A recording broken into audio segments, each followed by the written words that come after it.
첫 번째는 역시나 방산 그리고 이제 에너지 쪽으로 말씀을 드렸고요. 두 번째는 역시나 여러분들께서 잘 알고 있는 건설 쪽에 대해서 말씀을 드렸습니다. 그렇게 되면 이제 세 번째 한 가지를 좀 볼 건데,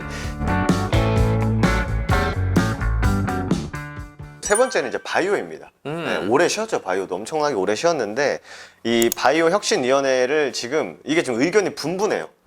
하겠다고 한 건지 아니면은 이 산업에 있는 사람들이 요청을 한 건지, 또 어떤 또 언론에서는 이거를 뭐 또 총리실에서 혹은 뭐 대통령이 이런 걸 또 지시했다 이렇게 있는데, 아직 뭐 팩트 체크는 좀 더 필요한 것 같습니다. 이제 또 당선이 돼서 이제 진행하는 부분이다 보니까 어쨌든 제약바이오 혁신위원회에 대한 얘기들이 지금 하나둘씩 나오고 있다라는 거죠. 저는 사실 이 정책적인 부분으로도 봤었을 때도 그렇고 시장으로 봤었을 때 바이오 섹터는 무조건 봐야 된다고 생각을 하거든요. 이게 뭐 어떻게 보면 말이 3000% 빠지는 걸 수도 있는데 왜 바이오를 봐야 되는지에 대해서 간략하게 좀 보자면, 저는 주식시장이 조만간 저점을 찍고 대세 상승장이 올 거라고 봅니다. 정 대표님께서 동일한 그 관점을 가지고 있으신데, 역사적으로 이런 지정학적 리스크, 뭐 인플레이션 이슈가 있고 난 뒤에는 폭락이 나와줬고, 그리고 난 뒤에는 정말 강한 상승이 나와줬습니다.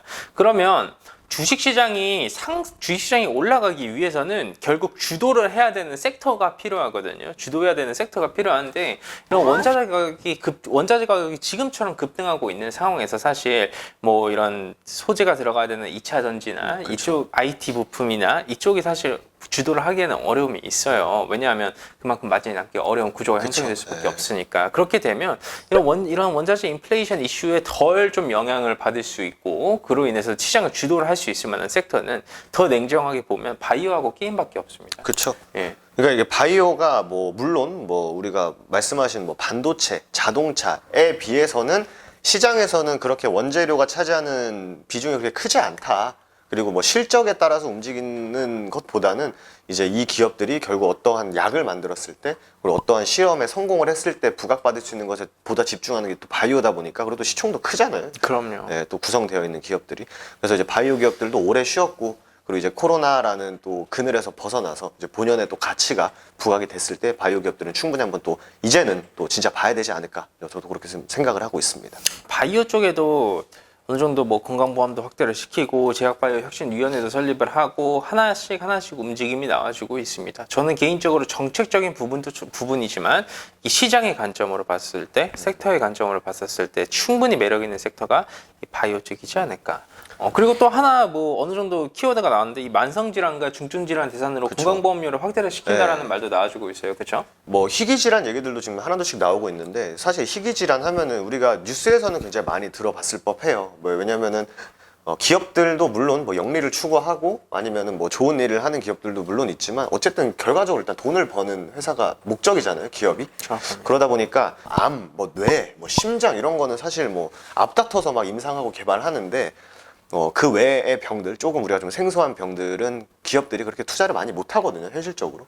네, 근데 이제 이 부분을 채워줘야 되는 게 바로 이제 국가의 또 역할이다 보니까, 희귀질환에 대한 투자도 이제 또 국가에서 또 해준다고 하니까, 또 이제 앞다퉈서 또 바이오 기업들이 막 중도에 포기하고 합니다. 막 이게 굉장히 시장성 없고 돈이 안 된다 해가지고 우리는 어디에 집중을 하겠다 해서 막 포기하는 경우가 굉장히 많은데, 이제 그렇게 되지 않게, 그리고 또 어떻게 보면 상대적으로 좀 소외받았던 그런 질병들이 조금 더 이렇게 혜택을 받을 수 있는 상황이 또 만들어지면 더 또 좋을 것 같습니다.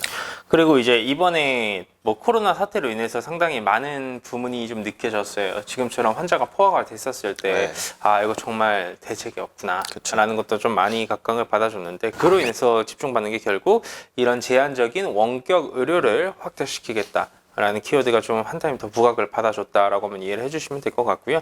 결국 이 디지털 의료 바이오 산업을 육성을 시킨다라는 게 키워드지 않습니까? 그렇죠.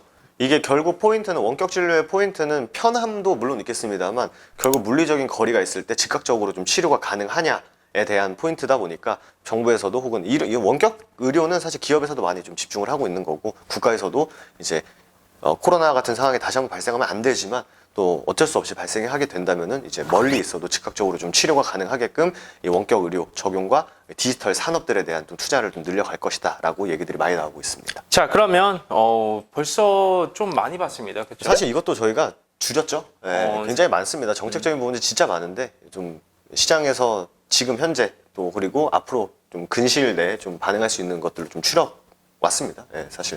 당뇨 쪽에 집중을 받는다. 당뇨 쪽에서 만약에 수혜를 받는다라고 하면 결국 정말 유명한 기업들이 좀 있지 않습니까? 뭐 영준약품, 서울제약, 넥스턴바이오, 아이진 이런 기업분들이 좀 있는데 이게 저는 개인적으로 봤었을 때 당뇨라는 키워드는 앞으로 이 시장 자체는 정말 크다라고 생각을 해요. 그렇죠. 당뇨도 환자도 사실 많고 제가 알기로는 당뇨 같은 경우에는 완치가 조금 어렵다고 하니까 이게 어떻게 보면 이제 계속 이제 약을 혹은 치료를 받아야 되는 산업이다 보니까 이제 그건 있어요. 내가 만약에 어떤 뭐 병에 걸려서 약을 먹는다고 가정을 하면은 사람들이 그 약을 쉽게 안 바꿉니다. 왜냐면은 처음에 선택할 때 그 약을 굉장히 좀 신중하게 선택을 하거든요. 그래서 예전에 코로나 때 제약바이오 기업 중에 특정 몇몇 기업이 만성질환을 담당하는 기업들이 매출이 굉장히 늘어난 사례가 있는데 어쨌든 약을 먹어야 되는데 내가 나가질 못해. 그러니까 인터넷으로 내가 아는 약만 계속 시키는 거죠. 그러다 보니까 뭐 광고비나 뭐 판매 관리비 이런 걸 많이 쓰지 않아도 매출이 그냥 꾸준히 늘어난 회사들이 많았습니다. 예, 그래서 그 얘기가 이제 기억이 나는데 당뇨 같은 경우는 마찬가지 그 결로 좀 갈 것 같아요. 말씀해주신 뭐 관련주들 한번 당뇨 쪽으로도 집중해 볼 필요가 있다. 그리고 이제 말씀드린 이 디지털 의료 바이오 산업 쪽에서는 어떻게 보면 원격 진료가 대답할 수 있을 수밖에 없고 그쪽은 시장에서 많이 알려져 있죠. 그렇죠. 이미 뭐 코로나 때. 유비케어, 뭐 비트컴퓨터, 인성정보 이런 기업들이 있는데 코로나 여파로 인해서 후발적인 산업의 수혜를 받아주는 것이기 때문에 즉각적인 반응을 기대를 하시는 것보다는 조금 중장기적인 관점으로 보셔야 되지 않을까. 네, 지금 당장의 뭔가의 이런 수익적인 관점으로 접근할 만한 그런 분야는 아니다. 라는 말씀도 덧붙여서 드리도록 하겠습니다. 자, 그러면 우리 깔끔하게 네 번째 마지막, 네, 마지막. 이 게임 업종으로 좀 넘어가도록 하겠습니다. 사실 윤석열 당선인이 이야기를 했었던 타 후보들보다 이 플랫폼에 대한 이 규제 수위가 상당히 낮죠? 그렇죠. 네. 이게 아무래도 플랫폼 하면 또 카카오, 네이버가 그럼요. 우리나라에서는 좀 대표적인 그런 기업이다 보니까 어쨌든 정부의 규제를 맞았죠. 네, 맞아서 이제 카카오가 진짜 많이도 밀렸었고, 근데 또 당선이 되고 난 다음 날 카카오랑 네이버가 이제 시세가 좀 많이 상대적으로 정말 많이 많이 나갔는데 올라가졌죠. 그 이유가 이제 현 정부에서 이제 규제를 받았으니 이제 약간 좀 결이 다른 그런 후보가 당선이 되다 보니까 이 규제에 대한 좀 완화를 기대하는 심리도 분명히 있었을 거고 실제로 이제 그렇게 수위 자체가 세지가 않았습니다. 그 윤석열 당선인 같은 경우에는 저는 개인적으로 생각을 했었을 때 이제는 많은 OECD 국가에서 규제를 줄이고 있죠. 점점 적극적으로 규제를 줄이고 기업들이 더 적극적으로 이런 사업원을 영위할 수 있게끔 만들어주고 있다 생각을 합니다. 그중 핵심이라고 볼 수 있는 게 결국 플랫폼이고 이쪽에서 규제를 완화한다는 것은 결국 뭐 카카오나 이런 플랫폼 기업이 가시적인 수혜를 받아줄 수밖에 없다는 말씀도 같이 덧붙여서 드리도록 하겠습니다. 그리고 게임 쪽은 사실 조금 애매해요. 네, 그렇죠. 게임은 약간 좀 바뀐 부분이 있어서 맞습니다. 게임도 어떻게 보면 이제 플랫폼의 규제를 좀 맞은 그런 또 산업인데 이제 확률형 아이템 이게 어떻게 보면 이게 게임인지 이게 어떻게 보면 좀 도박인지 그 사이에서 이제 왔다 갔다 하는 그런 또 부분이 이제 아이템을 내가 이제 현금으로 구매를 해서 이제 뭐 상자를 오픈한다거나 이제 그런 것들을 했을 때 이 확률이 명확하게 공개가 되지 않으면 이건 사행성이다라고 해서 규제를 한번 맞았었는데 어쨌든 윤석열 당선인 측에서는 이제 근데 이재명 후보도 이 게임 산업에 대해서는 다 긍정적이었어요. 마찬가지로 플랫폼과 마찬가지로 이게 서로 어느 정도 좀 이해할 수 있는 선에서 진행이 되면은 문제가 되지 않는다라고 했는데 그래서 확률형 아이템 같은 경우에는 공개를 해야 된다고. 네, 공개를 해야 된다라고 해서 현재 집권당에서 이제 법이 이렇게 올라갔는데 아직 뭐 통과된 것은 이제 미지수고 포인트는 그거죠. P2E. 이 P2E 게임을 하면서 돈을 번다라고 하는 건데 처음에 이제 공약에는 들어가 있었어요. 맞습니다. 네, P2E를 이제 풀어줄 가능성이 높다라고 해서 기대를 했는데 최종 공약에서는 이 P2E가 빠졌습니다. 그러니까 이게 좀 많이 아쉽죠. 왜냐하면 P2E 게임 산업에 대한 신중론이 어떻게 보면 다시 한 번 더 좀 나와준다고 볼 수가 있는 부분이고요. 게임에 어떻게 보면 이 백미라고도 할 수 있고 꽃이라고도 할 수 있는 이 P2E 쪽이 규제가 좀 완화가 되지 않을 것이다라는 기대감이 있었죠. 기대감이 있었었는데 그 기대감은 조금 이렇게 사그라든 사그라들게 만드는 그런 키워드이지 않나라는 말씀 드리도록 하겠습니다. 사실 NFT 게임 이쪽이 부각을 받아줬었던 것도 네. 어떻게 보면 이런 게임이라는 키워드를 통해서 돈을 벌 수가 있으니까 단순히 그냥 즐기는 것이 아니잖아요. 즐기고 소비하는 것이 아니라 즐기고 소비하되 거기서 이윤도 같이 창출해낼 수 있을 만한 그런 키워드로 인해서 부각을 받아줬었던 산업인데 이게 다시 한 번 더 막판에 좀 빠졌다라고 하니까 좀 아쉬운 부분이 있습니다. 그래서 이제 많은 회사들이 좀 국외로 눈을 많이 돌리고 있고, 그리고 이미 이제 좀 개발을 하거나 이미 이거는 세계의 흐름이다라고 판단을 하고 있기 때문에 게임 회사들이 그냥 쭉 밀고 나가고 있는 상황입니다. 그래서 대부분의 기업이 벌써 해외에서 매출과 영업이익을 다 창출을 해내고 있지 않습니까? 그렇죠. 네, 이게 뭐 블록체인과 결합시켜가지고 뭐 굉장히 우리나라 게임을 또 못하는 못하는 국가도 아니고 못 만드는 국가도 아니기 때문에 또 아쉽지만 국외에서 더 이렇게 잘 되면은 충분히 또 우리나라 시장에서도 이걸 또 반영해 줄 수 있기 때문에 지금 너무 최종 공항에서 빠졌다고 해가지고 너무 이렇게 안타까워하거나 아쉬워할 건 아닌 것 같습니다. 이 시대의 흐름을 저는 거스를 수 없다 생각을 합니다. 왜냐하면 뭐 대한민국과 중국뿐이죠. B2B를 규제하고 있는 건 대한민국과 중국뿐인데 결국 이 시대의 흐름이라는 것은 나중에라도 천천히 다 바뀌어질 수밖에 없다. 라는 말씀드리도록 하겠습니다. 게임 쪽은 저는 상당히 긍정적으로 보고 있는 게 이 PT 쪽 규제만 다시 빠져도 예전에 우리가 봤었던 그런 게임 산업의 강한 상승 같이 나와줄 수 있지 않을까라는 말씀도 드리도록 하겠습니다.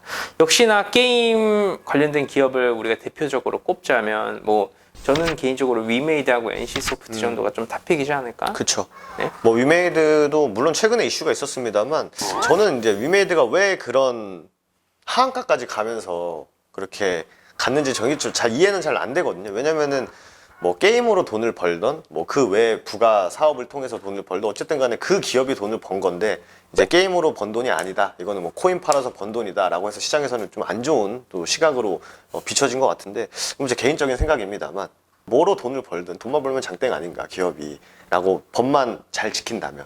예. 그리고 이제 뭐 넷마블도 최근에 굉장히 많이 눌려 있었는데 또 NC소프트, 뭐 위메이드, 넷마블, 뭐 컴투솔딩, 스크래프톤 모두 또 NFT, 뭐 블록체인 이쪽으로 또 사업을 확장해 나가고 있으니까 뭐 지금 이제 시작을 했기 때문에 어떻게 보면 이게 지금 거의 시작점이잖아요. 그럼요. 시작을 했기 때문에 이게 또 파생되고 또 가시적인 결과물로 만들어지면은 충분히 주가에도 반영을 해줄 수 있지 않을까 이렇게 보고 있습니다.